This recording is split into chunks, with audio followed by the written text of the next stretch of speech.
अस्सलाम वालेकुम। मैं हूँ बिनते अयूब। तो आज हम बात करेंगे कारीन के बारे में। कारीन कौन है? कारीन वो है जब हम इंसान पैदा होते हैं तो इनके साथ ही वो भी पैदा किया गया है। फरिश्ते तो उसके साथ होते ही हैं, हमारे साथ फरिश्ते होते ही हैं, पर ये कारीन भी हमारे साथ पैदा किया गया है। तो ये है कारीन। कारीन एक जिन है जो इंसान के साथ पैदा किया गया है, जो मरते दम तक उसके साथ रहता है और उसी के साथ दफन हो जाता है। और कभी कभार ऐसा भी होता है कि उसकी इतनी लंबी उम्र है कि वो इंसान के मरने के बाद भी ज़िंदा रहता है। एक मर्तबा आप सल्लल्लाहु अलैहि वसल्लम ने इस कारीन के बारे में बताया तो एक सहाबी ने बहुत मुश्किल से जुर्रत की और पूछा, या रसूलल्लाह, क्या ये जिन, ये कारीन आपके साथ भी है?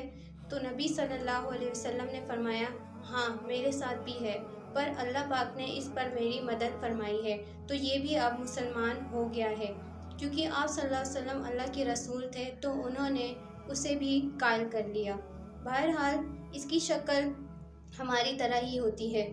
ये हमारी आवाज़ में आवाज़ भी निकाल सकता है, ये आपकी तरह आवाज़ भी निकाल सकता है और आपकी शक्ल भी धार सकता है और आपकी तरह हरकतें भी कर सकता है।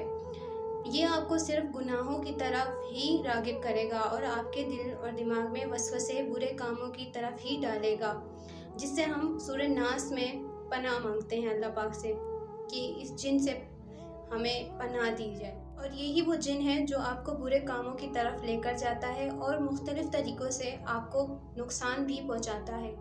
लोग कहते हैं कि हम पर जादू हो गया है, असरात हो गए हैं, किसी कब्र से किसी ने जिन उठाकर या रूहें उठाकर हमारे अंदर डाल दी हैं, या इस तरह से नहीं होता, क्योंकि किसी भी रूह का आपके अंदर जाना इतना आसान नहीं है।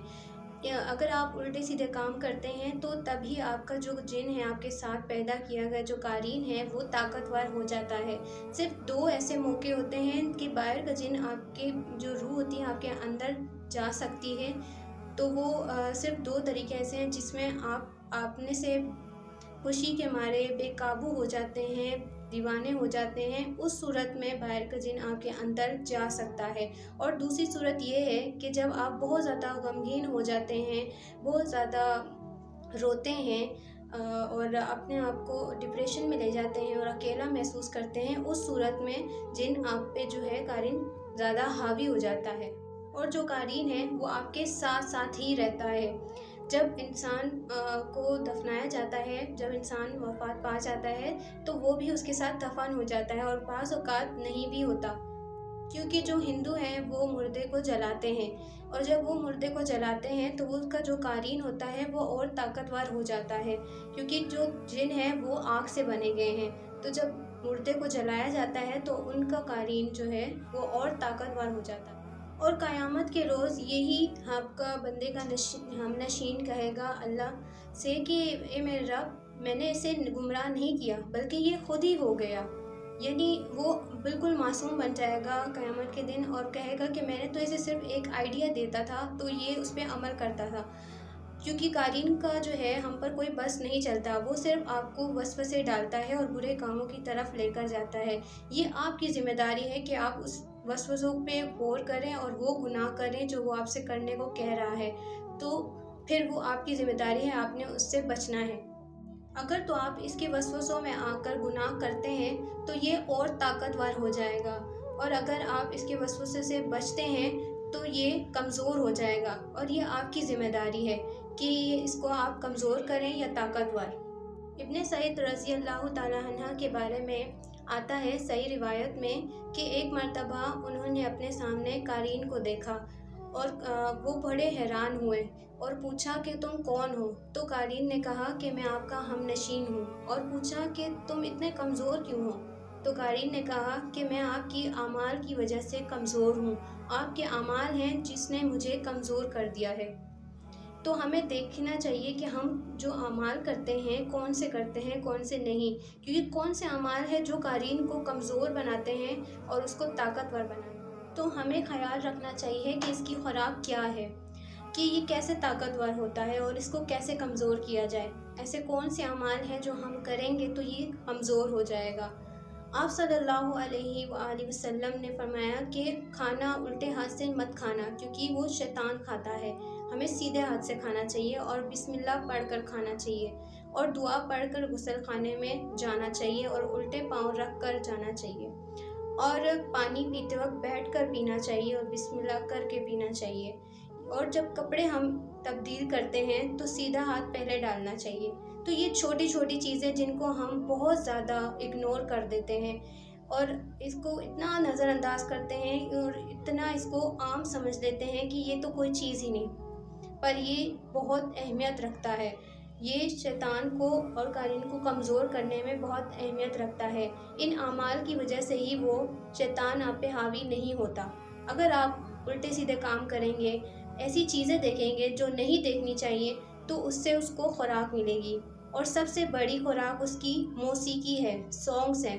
اگر آپ ان کا زیادہ سنیں گے یا پھر اس کو عام سمجھیں گے، اور جو آج کی نسل نے اس کو عام کر دیا ہے، تو اس سے آپ کا قارئین بہت زیادہ طاقتور ہوگا اور آپ پہ حاوی ہوگا۔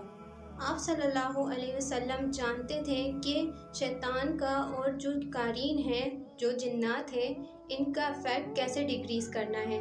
تو اگر آپ اس کی خوراک اس کو دیتے رہیں گے تو یہ اور طاقتور ہو جائے گا، اور اگر آپ اچھے کام کریں گے، اللہ کا ذکر کریں گے، قرآن پڑھیں گے اور وضو بنا کر رکھیں گے اور ان چیزوں کا خیال رکھیں گے، چھوٹی چھوٹی چیزوں کا، تو وہ کمزور پڑ جائے گا۔ اور اس کے بارے میں قرآن مجید میں بھی اللہ پاک فرماتے ہیں، سورہ الاعراف میں آیت نمبر 175 سے 176 میں، اور ان کو اس شخص کا حال پڑھ کر سنا دو جس کو ہم نے اپنی آیتیں پڑھ کر سنائی اور اس کو علم کے لبادے سے آراستہ کیا، تو اس نے اس کو اتار پھینکا، پھر شیطان اس کے پیچھے لگا تو وہ گمراہوں میں سے ہو گیا۔ اگر ہم چاہتے تو ان آیاتوں سے اس کے درجات کو بلند کرتے، مگر وہ تو پستی کی طرف مائل ہو گیا اور اپنی خواہشات کے پیچھے چل پڑا، اور اس کا حال کتے کی طرح ہے، جس پر سختی کی جائے تب بھی زبان نکالے اور اگر نہ کرو تب بھی زبان نکالے۔ یہ ان لوگوں کا حال ہے جنہوں نے ہماری آیتوں کو جھٹلایا۔ تم یہ واقعہ بیان کرو تاکہ وہ غور و فکر کر سکیں۔ تو یہ آیت ہے قرآن کی، جن کے بارے میں فرمایا ہے کہ اللہ پاک نے جن کو سیدھے راستے پہ لگایا اور اپنی آیتوں کو کھول کر اپنے بندوں کو بیچ کر ان کو بتایا، اپنی آیتوں کے بارے میں، حق بات کے بارے میں بتایا، پر وہ پھر بھی شیطان کے باتوں میں، وسوسوں میں آ کر گمراہوں میں سے ہو گئے، یعنی ان کو حق بات دیکھ کر پڑھ کر بھی سمجھ نہ آئی۔ تو ان کی مثال اللہ پاک نے قرآن میں دے دی ہے۔ اور اگر آپ کی طرف یہ ویڈیو آئی اور آپ یہ دیکھ رہے ہیں تو آپ بھی اپنے گناہوں سے بچیں اور اپنے آپ کو اس قارئین کے وسوسے سے بچائیں اور اپنے آپ کو اچھے اعمالوں کی طرف لگائیں۔ جتنا ہو سکے آپ قرآن پڑھیں اور ذکر اذکار کریں اور نماز کو نہ چھوڑیں۔ جزاک اللہ۔